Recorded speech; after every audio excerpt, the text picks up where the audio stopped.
আপনার যদি মনে হয় ম্যাচ শেষ, আপনাকে মনে রাখতে হবে ফুটবল কখনো আপনাকে কিছু সময়ের গল্প বলবে না। ফুটবল আপনাকে পুরো 90 মিনিটের গল্প বলবে। ঠিক তখনই লিওনেল মেসি বলে দিলেন যে ম্যাচ এখনো শেষ হয়নি। হাই, আমি আবিদ হাসান। ওয়েলকাম টু টিটং স্পোর্টস। আমার মনে হয় এখন পর্যন্ত এই বিশ্বকাপের সব থেকে নাটকীয় ম্যাচগুলোর একটা আর্জেন্টিনা বনাম মিশর। ম্যাচের তখন 15 মিনিট, মিশর কাউন্টার অ্যাটাকে প্রেস করতে থাকে আর্জেন্টিনাকে। ম্যাচের 15তম মিনিটে অসাধারণ এক ক্রস থেকে গোল করে বসেন মিশরের ইব্রাহিম। মিশর খেলতে থাকে কাউন্টার অ্যাটাক বেসিস ফুটবল, আর আর্জেন্টিনা এদিকে চান্স মিসের মহড়া দিতে থাকে একের পর এক। সেই সুযোগেই আবারও কাউন্টার অ্যাটাকে যায় মিশর এবং গোল করে 2-0 গোলে লিড নেয় মিশর। 2-0 গোলে লিড নিয়ে প্রথমবারের মতো স্বপ্ন দেখতে শুরু করে তারা হয়তোবা কোয়ার্টার ফাইনালে যেতে পারে, এমন সব স্বপ্ন দেখতে শুরু করে মিশরের সমর্থকরা। তখন সবাই বলতে শুরু করে হয়তোবা আর্জেন্টিনার বিশ্বকাপ যাত্রা এখানেই সমাপ্তি, হয়তো লিওনেল মেসির বিশ্বকাপ যাত্রা এখানেই সমাপ্তি। কিন্তু ওই যে ফুটবলে আপনাকে কখনোই কিছু সময়ের গল্প বলবে না। ফুটবল আপনাকে বলবে পুরো 90 মিনিটেরই গল্প, যেখানে থাকে প্রতিটা মিনিটে প্রতিটা সেকেন্ডে উত্তেজনায় ভরপুর।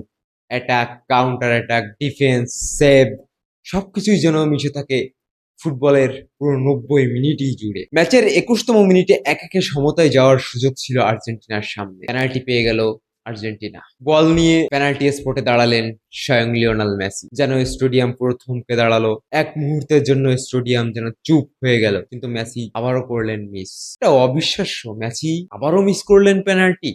পরপর দুইটা পেনাল্টি মিস করলেন লিওনেল মেসি। শুনতেই কেমন যেন অবাক লাগছিল, কিন্তু এটাই বাস্তব। এটাই ঘটেছে মিশর এবং আর্জেন্টিনার ম্যাচে। কিন্তু চ্যাম্পিয়নরা এত সহজেই তো ছেড়ে দেওয়ার পাত্র না। চ্যাম্পিয়নরা তো কখনোই এত সহজেই হার মানতে রাজি নয়। 79তম মিনিটে ক্রিস্টিয়ান রোমেরোর করা গোলে ম্যাচে প্রথম গোলের দেখা পায় আর্জেন্টিনা। এরপর মাঠের আসল হিরো লিওনেল মেসি করে বসলেন আর্জেন্টিনার হয়ে দ্বিতীয় গোল। 2-2 সমতায়, যেন উত্তেজনায় ভরপুর এক ম্যাচে এভাবেই ফিরে আসলেন। তখন হয়তো সবাই ভেবেছিলেন ম্যাচ যাবে এক্সট্রা টাইমে, কিন্তু ফুটবল বিধাতা হয়তো লিখে রেখেছিলেন এই ম্যাচের ভাগ্য, হয়তো 90 মিনিটেই শেষ করে দিবেন এই ম্যাচটা। ম্যাচের এক্সট্রা টাইম দেয় 7 মিনিট।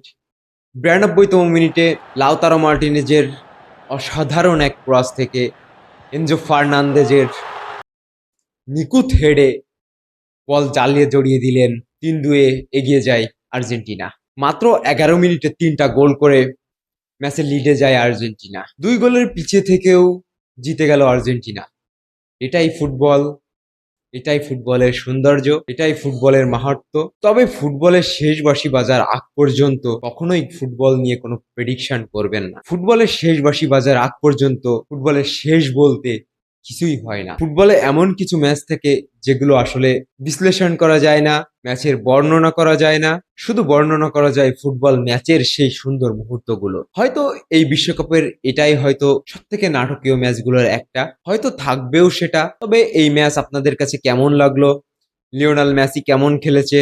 পেনাল্টি মিস করার পরেও লিওনেল মেসি কেমন খেলেছে সেটা আমাকে কমেন্ট বক্সে জানাতে পারেন। ফুটবল উন্মাদনার সাথে থাকুন।